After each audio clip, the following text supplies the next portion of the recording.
پہلے مشیت کے انوار سے نقش روئے محمد بنایا گیا، سب سے پہلے مشیت کے انوار سے نقش روئے محمد بنایا گیا، پھر اس محمد کے نور نبوت سے پھر اسی نقش سے مانگ کر روشنی، کہہ رہو سبحان اللہ، پھر اسی نور نبوت سے مانگ کر روشنی بزم کون و مکان کو سجایا گیا۔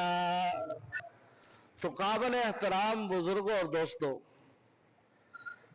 جب اللہ جل شانہ نے حضور کو پیدا کرنے کا ارادہ فرمایا، سب سے پہلے مشیت کے انوار سے، مشیت ارادے کو آتے ہیں، کس کو آتے ہیں؟ مشیت ارادے کو کہتے ہیں۔ تو رسول اللہ صلی اللہ علیہ وسلم کی حدیث ہے جس کو نقل کرنے والے مولانا اشرف علی تھانوی اپنی کتاب نشر الطیب، اس کے اندر انہوں نے اس حدیث کی بڑی وضاحت فرمائی کہ رسول اللہ صلی اللہ علیہ وسلم نے فرمایا، اللہ جل شانہ نے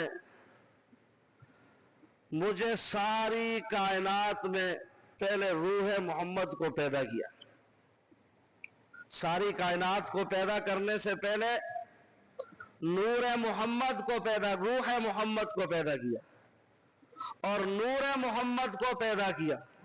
کس کو پیدا کیا؟ نور محمد کو پیدا کیا۔ اب نور محمد سے مراد نور نبوت ہے، کیا ہے؟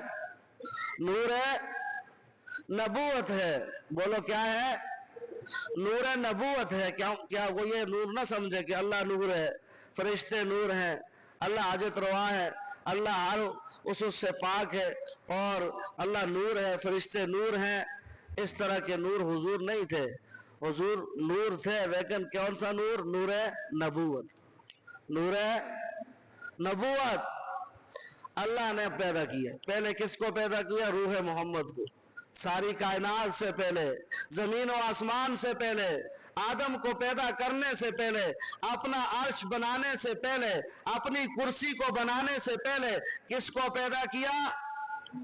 روح محمد کو اور نور محمد کو پیدا کیا۔ اپنا بھی تخت بنانے سے پہلے، اپنا عرش بنانے سے پہلے نور محمد اور روح محمد کو پیدا کیا، اور نور محمد کو اس لیے پیدا کیا تاکہ اس نور محمد سے کائنات کو روشن کیا جائے، اس نور محمد سے کائنات کو روشن کیا جائے۔ اور سورج اور چاند کی روشنی اور نور نبوت کی روشنی میں بڑا فرق ہے۔ سورج چاند کی روشنی اور نور نبوت کی روشنی میں بڑا فرق ہے۔ اس لیے رب نے حضور کے نور کو سورج سے تشبیہ نہیں دی ہے، نہیں، چاند سے تشبیہ نہیں دی۔ اِنَّا أَرْسَلْنَاكَ شَاهِدًا وَمُبَشِّرًا وَنَذِيرًا وَدَاعِيًا إِلَى اللَّهِ بِإِذْنِهِ سِرَاجًا مُنِيرًا۔ سورج سے کیا تنبیہ نہ دی؟ چاند سے کیا تنبیہ نہ دی؟ نور نبوت کو تنبیہ دی تو سراجا منیرا، چمکتی ہو چراغ سے، چمکتے ہوئے چراغ سے۔ اس کی وجہ کیا ہے؟ سورج میں تپش ہے، سورج میں گرمی ہے، اور سورج مٹنے والا ہے۔ قرآن پڑھو نا، جب سورج بے نور ہو جائے گا، سورج کی روشنی ختم ہو جائے گی، سورج کے سامنے پہاڑ آ جائے تو روشنی ختم، سورج کے سامنے زمین کی پیٹھ آ جائے تو روشنی ختم، اور سورج کیا ہے؟ زائل ہونے والا ہے، مٹنے والا ہے، حادث ہے۔ اس لیے حضور نور نبوت کو سورج کے نور کے ساتھ تشبیہ نہیں دی، کیونکہ سورج کا نور یہ مٹنے والا ہے، یہ حادث ہے، اور نور نبوت ہمیشہ ہمیشہ کے لیے ہے۔ نور نبوت چاند سے کیا تشبیہ نہ دی؟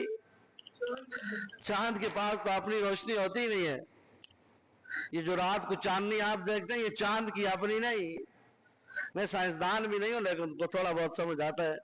یہ چاند کے پاس اپنی روشنی نہیں، یہ دن کو سورج سے روشنی لیتا ہے، رات کو آپ کو چمکتا ہوا نظر آتا ہے۔